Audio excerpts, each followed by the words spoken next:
Yeah! Back in the gym with Azad Singh.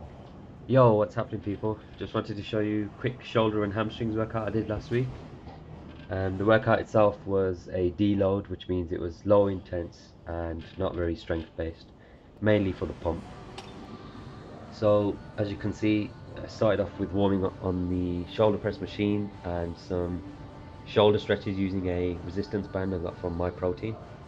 I have to introduce these into every upper body session pretty much because I had rotator cuff problems from a lot of neglecting shoulders and a lot of dodgy bench pressing, shall we say, with the wrong technique.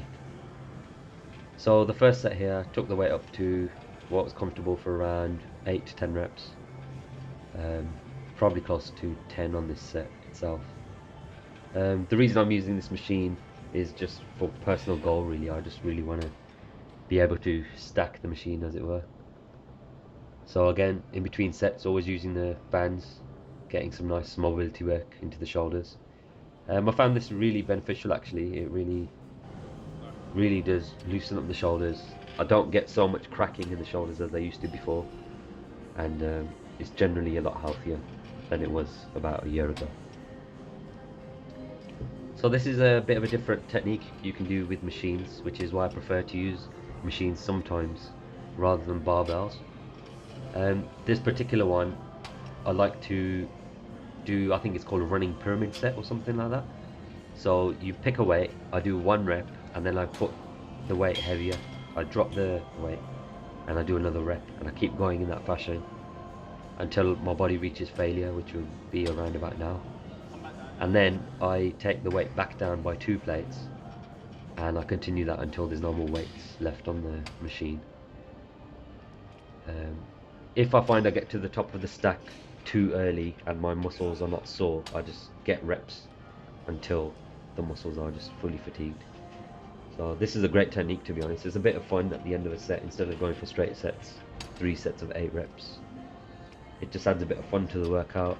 You can always challenge yourself, come back next week and see if you're stronger, and it makes the workout a whole lot more interesting, really. So the next exercise was shoulder front plate raises using a 15 kg plate and no momentum.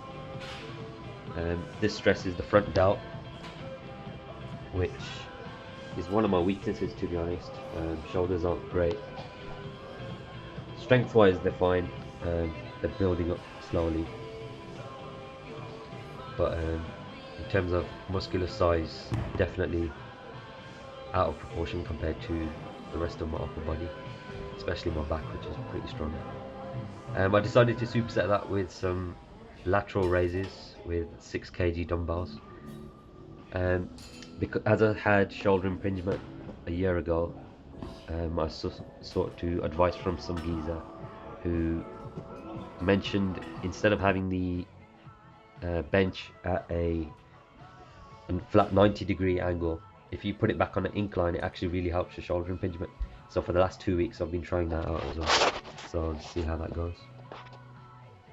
At this point I thought it was time to get the arms out, had a vest on, and decided to play a little game with my brother, who was recording how many people in the gym were doing biceps, and it turned out every guy in the weights area was actually on the biceps.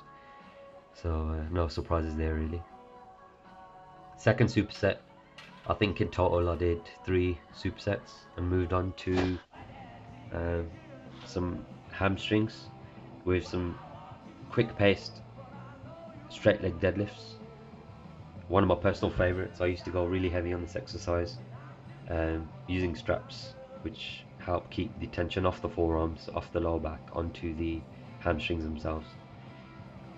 I decided to superset that with some barbell shrugs, again very lightweight, so no problem there. I did do another set, putting another 25 plate on, so it was 120 kilos in total, but that wasn't recorded.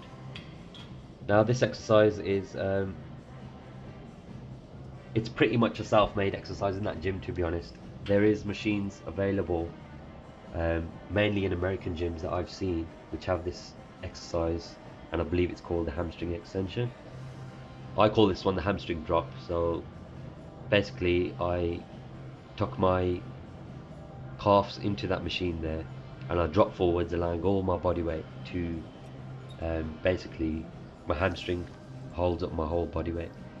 Um, my hamstrings aren't actually that strong for me to lift myself back up yet, but I don't think they ever will be, to be honest. I couldn't lift myself back up even while I was deadlifting 220 kilos. So I decided to superset that with some rear delt flies, the last of the shoulder exercises. So as I mentioned before, is a deload week for me. And what that basically means is I was not doing my usual strength training, which I usually do, and this was just a pretty much pump training for the whole week. I usually add loads of supersets, and I usually refeed, which means I ensure I get excessive calories for the whole week. At the moment, because I'm working nights at DPD, the work is very physically demanding, so I need to ensure I get all my calories. The exercise you're seeing at the moment is handstand press-ups, which I've recently started to introduce. This set was actually a PB for me, which was 7 reps. And surprisingly, it came at the end of this workout. I was only expecting about 3, to be honest. So I supersetted that with the easier option, which is climbing up the wall backwards. And shoulders were just fatigued, and I only got 2 reps. And another thing I just want to show you guys is, just how I always talk about keeping training interesting. This particular superset we did a couple of weeks ago with my training partner, Sunny Johal, in the background. Really good. So we had a 20 kilo dumbbell. We did 8 reps, I believe, of shoulder presses, 8 reps on the incline press, and 8 reps on a flat press. So 24 reps in total. And it really was excellent pump for the chest, shoulders, and triceps. Mainly the triceps, because they were just firing by that point. Anyway, guys, that was my shoulders and hamstrings pump workout, as I like to call it. A few things which you might decide to use in your workouts. That's it for now, guys. Take care and see you next time.